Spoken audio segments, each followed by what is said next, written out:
Welcome to the channel. Here we take big and complicated stories from history, science, and technology and break them down into simple explanations that just make sense. No jargon, no confusion, just clear storytelling.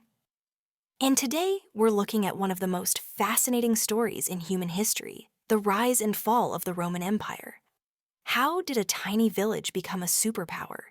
And how did one of the greatest empires ever created collapse so slowly and so dramatically? By the end of this video, you'll understand the full picture.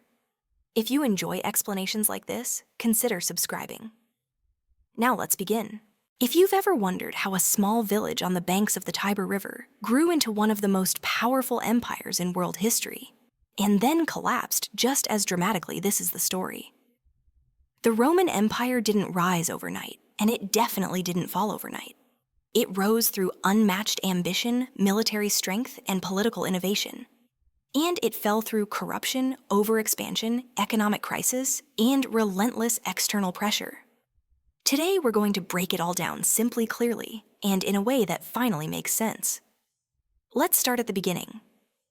Long before Rome became an empire, it was just a tiny settlement. According to Roman legend, it began with twin brothers, Romulus and Remus, raised by a wolf. One brother killed the other, founded a city, and named it after himself. But the real story is much less dramatic and much more strategic. Rome grew because of its location, 7 defensible hills, access to the sea-fertile land, and a perfect position for trade. Geography gave Rome an advantage long before politics or armies did. As Rome expanded, it formed a new kind of government, the Roman Republic. And this is where Rome truly began to stand out. The Republic was built on a system of checks and balances. Citizens elected leaders, a Senate guided decisions, and 2 consuls balanced each other's power. It wasn't perfect, but it was far more stable and flexible than the monarchies around it.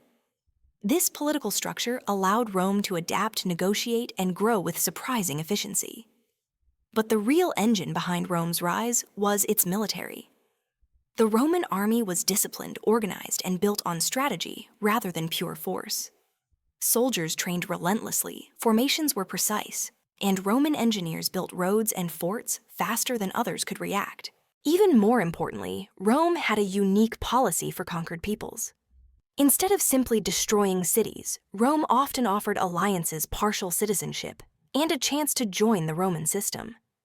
This made conquered groups more likely to cooperate and eventually to become Roman themselves. Then came the moment that transformed Rome from a regional power into the dominant force of the Mediterranean, the Punic Wars. These were 3 massive conflicts between Rome and Carthage, a wealthy North African trading empire. Carthage had one of the greatest generals in history, Hannibal. He marched war elephants over the Alps, destroyed Roman armies, and nearly conquered Italy. But in the end, Rome adapted, regrouped, and won. After the final Punic War, Carthage was erased from the map, and Rome essentially owned the Mediterranean world. With new wealth pouring in, Rome grew richer, stronger, and more ambitious. But expansion also created new problems. Powerful generals gained enormous influence, ordinary citizens fell deeper into poverty, and political tensions grew. This set the stage for one of the most famous figures in history, Julius Caesar. Caesar was brilliant, charismatic, and dangerously popular. After years of military success, he marched his army across the Rubicon River, effectively declaring war on the Roman Senate. It was a point of no return. Civil war erupted, and Caesar emerged victorious. But Rome's leaders feared that one man held too much power. So in 44 BC, a group of senators assassinated him, hoping to save the Republic. Instead, they destroyed it. What followed was chaos. More civil wars, more generals, more destruction. Finally, Caesar's adopted son Octavian defeated his rivals and became the sole ruler of Rome. In 27 BC, he took the title Augustus and became Rome's first emperor.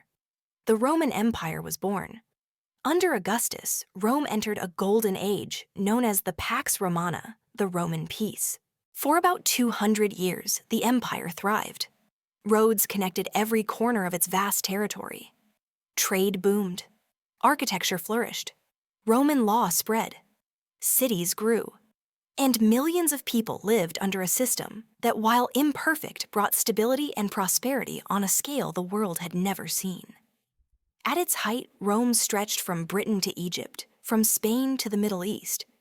It ruled around 20% of the world's population. But the larger Rome became the harder it was to govern. And eventually, the cracks began to show. The decline of Rome wasn't a single event. It was a slow spiral caused by several overlapping problems. Politically, the empire became unstable. Emperors were assassinated, overthrown, and replaced at such a rapid pace that the government became chaotic.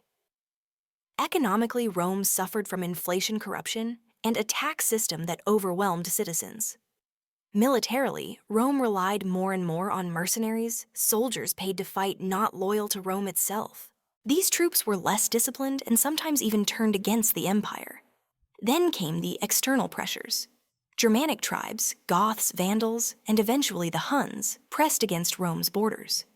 Rome could no longer defend its massive territory. Cities were sacked. Borders collapsed. The Western Empire grew weaker with every passing decade. In 285 AD, the Emperor Diocletian made a major decision. He split the empire into two halves. The Western Roman Empire and the Eastern Roman Empire, also known as the Byzantine Empire.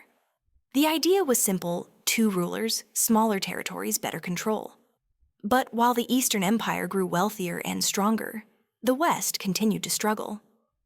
Finally, in 476 AD, the last Western Roman emperor, a young boy named Romulus Augustulus, was removed from the throne.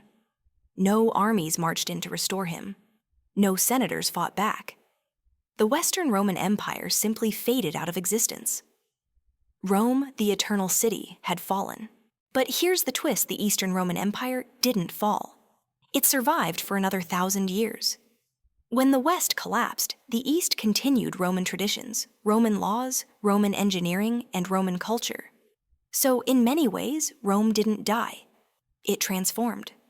And even today, the legacy of Rome is everywhere. Our laws, our architecture, our calendars, our languages, and even our ideas about government trace back to Roman innovations. The concrete they invented shaped cities for centuries. Latin gave birth to Italian, French, Spanish, Portuguese, and Romanian. Roman roads influenced modern infrastructure. And the concept of a republic inspired governments around the world. So why did Rome fall? There isn't a single answer. It wasn't just bad emperors or barbarian invasions or economic decline. It was the combination of all these things. Rome grew too big, too complex, and too divided. And in the end, the empire that conquered the world couldn't hold itself together. But Rome's story isn't defined by its fall. It's defined by its impact. A small settlement grew into a global powerhouse, reshaped human civilization, and left a legacy that still shapes our world today. If you want a follow-up video about the Byzantine Empire and how it survived 1,000 years longer than the West, let me know in the comments. Thanks for watching. Stay curious, and I'll see you in the next video. Thanks for watching, and I hope this helped you finally understand the full story of the Roman Empire in a simple, clear way. History becomes much more interesting when you see the patterns behind it, and Rome is full of lessons about power, ambition, corruption, and legacy.